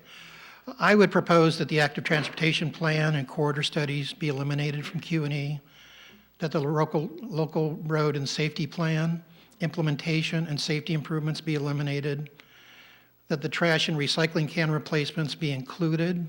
I think that's a sanitation issue. Sidewalk improvements and street tree replacements, that seems to be an undefined list. I'm persuaded by Greg Kwolek's comment that we don't do much of that, have a fund. I would actually see rather that be in his operating budget to do some incremental work so we can address that. And the annual pavement management program, I'm not quite sure it can be funded at 1.8 and still have enough money left over to keep. So I would say that probably, I'd take that down to $1 million. And then with regards to the harbor, having the $72,000 vehicle funded out of their own reserves. And then probably ask staff to sort of reconcile the numbers and see what sort of reserve we have left over to carry forward to cover the delta between expenses and revenue. Does that make sense? The one sort of large unanswered question is, if we remove these items from the measure dollars, are you objecting to the use of the measure dollars for that purpose, and you would support us moving other public safety, like police and fire expenses, back into the Q&E fund so that we can use general fund dollars, or the council can decide to use general fund dollars to fund those items that you removed? No. Or are you trying to create I'm trying to create surplus or balance? Trying to create, but I think what your projection is that after next year, we'll have $100,000 left over in that fund. I think that amount is inadequate to cover the probably $600,000 or $700,000 over the next 5 years to fund everybody we've already hired. So it's not a matter of, it is both a matter of not qualifying as Q&E and not being able to support the police and fire and harbor and public works people that Q&E is already funding. So I guess to put it cleanly, you're recommending that with these items removed, whatever that value is, that value be added to the fund balance at the end of the year for Q&E? Yes, yes, and I'm also concerned that 2.5% growth, or I think what the staff is recommending is that the revenue growth will be flat. We can't continue doing what we're doing if revenue is flat. Okay, and I think the staff's plan would be to present, if the motion passes, to present the motion to council, and then to provide council with some other options. That's fine. Right? That's fine. That's fine. Again, all these are good things to do. We're not going to be able to do all the good things that need to be done with the funding we have. So that was my motion. I'm going to second that, and if I can make a comment on top of that? Second it, and then we'll open it for discussion. Okay. Per the motion. I'll second that. Okay. How do you want to handle it? Committee discussion on the motion and second. I have a comment. I've got a comment. Just- Oh, just no, a- go ahead. Yeah, just- please. I have no additional comment, but Okay. just I support it. Yeah, very, very quickly, back to this idea, and it's like I said, I'm supporting this. I think it's good to put some great options on the table here, but it would also go back to a message back to our mayor and our city council, which is, we're talking about a measure that was adopted called the Morro Bay's Local Recovery Emergency Preparedness Measure. And it's like I said, do I think for 1 second that any of these funds are being used inappropriately? No. But I think there does get into a discussion that has to be done in this community over the moral direction of a community that voted for something called the Morro Bay's Local Recovery Emergency Preparedness Measure, and making sure that we ethically use those funds in that type of direction. And I think it's a good discussion for the mayor and the council to have during these budget hearings, and for everybody in the community. It doesn't look like there's any additional comments, so will the clerk call the roll? Chair Peck, Yes. Vice Chair Woody, Yes. Member Hoverston, Yes. Member Johnson, Yes. and Member Dorfman. Yes. Motion passes 5-0. Thank you. And we look forward to working with staff on how to fund these needed items. The second item under B2 is the provide input on the remainder of the proposed city budget. We have 11 minutes to do that. Probably So I think the best we're going to be able to do today is provide our individual comments that staff can then forward, or Councilmember Edwards forward to the remainder of the council on the balance of the budget. Any comments, Brian? We'll start with you.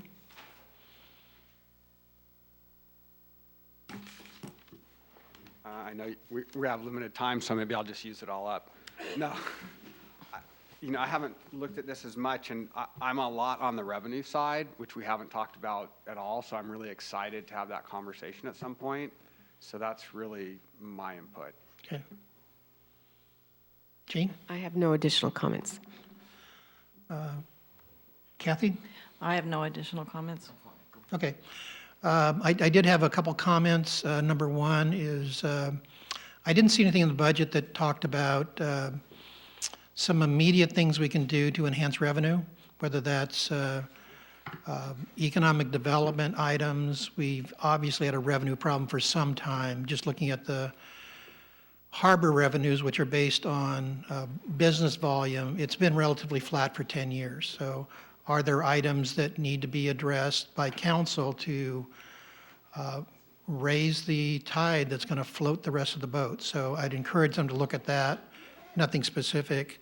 I did have a question for the staff on the findings on the sewer and water funds that will soon be either, I don't think we have a debt service coverage problem, but we may have a reserve problem. And I think the word that was used, we need some corrective action. My question is, what does that correction action look like, and when do we sort of deal with that over this calendar or fiscal year? Well, the options for corrective action involve either slowing down the capital project schedule or going back to the ratepayers and asking them to increase the rates. And I think we have a problem about 2 years out. So the sooner we start that conversation, probably the better. Is it a reserve problem or a coverage problem, a debt service coverage problem? Currently, the nearer term challenge would be the reserve challenge. Projecting out farther, we may get into a debt coverage challenge. Not enough money in the bank for the reserve requirement, not necessarily in farther out, it's the debt service coverage issue. Okay. I do have a question. You said, there's the time lag with FEMA and all the insurance companies, and just going back to our flood thing. How do you change the budget? Is that just like an ongoing thing that, I don't know, I guess when do we find out about those sort of things? Good question. Any changes that would increase an expenditure budget by fund are required to go back to the city council. So in other words, we can't spend more money in any given fund than council authorizes. The city manager has the authority to move funds within, for example, the general fund from one line item to another, but not to overspend. So if we needed to spend, significant additional money on storm recovery, that would go to a city council meeting for approval.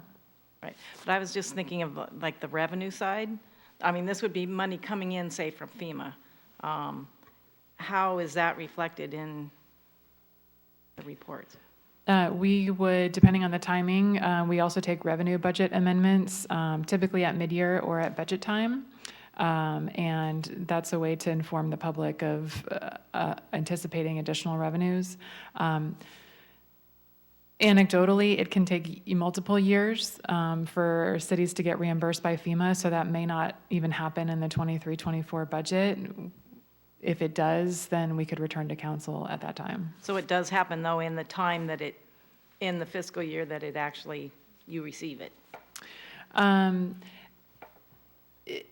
We're not required to have a budget amendment to receive the money. In other words, we can receive the money, and then we would be required to get a council budget amendment to spend it. And so, for example, we're reimbursed for X million in storm recovery expenditures. That may come in one fiscal year. We may spend it in a subsequent fiscal year. So we would definitely take a council budget amendment or even in a future year proposed budget to get authorization to spend the money. Okay. I had one final comment or question, and it may be for a future meeting. There's an $80,000 item to remodel or improve the Bonita Street Fire Station, and I'm curious as to whether that's a kind of a prelude to a second fully staffed fire station, which would probably run $1.5 million additional general fund. I assume that Q&E would participate in that in some expectation. So we may not have time today, but that one sort of caused me to think that there's probably a longer-term obligation that we may need to be talking about out of this fund. And it makes me temper the commitments we make because there is no room for, based on where we are today, there is no room for that out of the Q&E fund.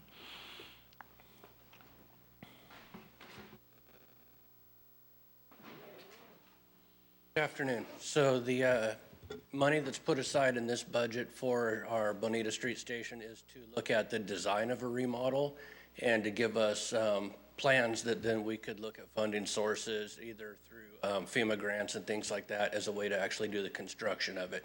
This is just money to get the design so we can have construction-ready blueprints. A lot of the funding sources require you to be, quote, shovel-ready to even apply for those funding sources.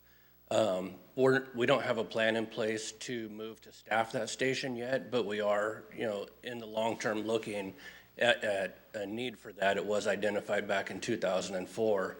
There was a survey done that showed that that was a goal of the city council, and it was voted on at that time to remodel it. And then the recession happened, and that project stalled out after the apparatus bay was remodeled, but the living quarters never were. Chief, I think the question goes to, even if you're not successful in increasing your staffing, your plan would still be to use that station with the current level of staffing. Correct. Yeah, so during the storm, it highlighted the need to have the ability to move crews to that side of town and have a place for them to house. And so that's kind of the goal, is to split our current staffing and utilize that station when possible. Okay, thank you. Any other comments on the B22? Otherwise, we'll go to future agenda items and the next meeting. Sarah? Then the next meeting is scheduled for August 15th. And we are currently evaluating items for that agenda. The items that are on council's work plan for CFAC primarily include weighing in on, as Mr. Carpenter mentioned, the development impact fee study and the capital financing needs. And in addition to that, there's a number of recommendations under the community engagement goal that may include CFAC and joint meetings, et cetera.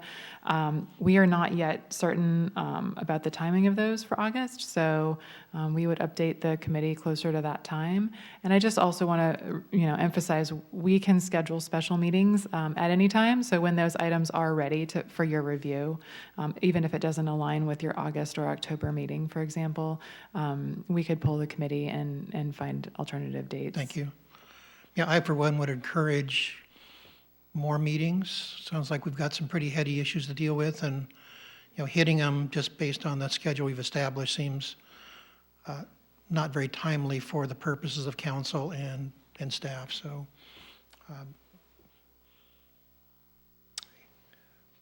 with anything else, anything for the good of the order? We're adjourned. Thank you. 4:59. But 4:59, baby.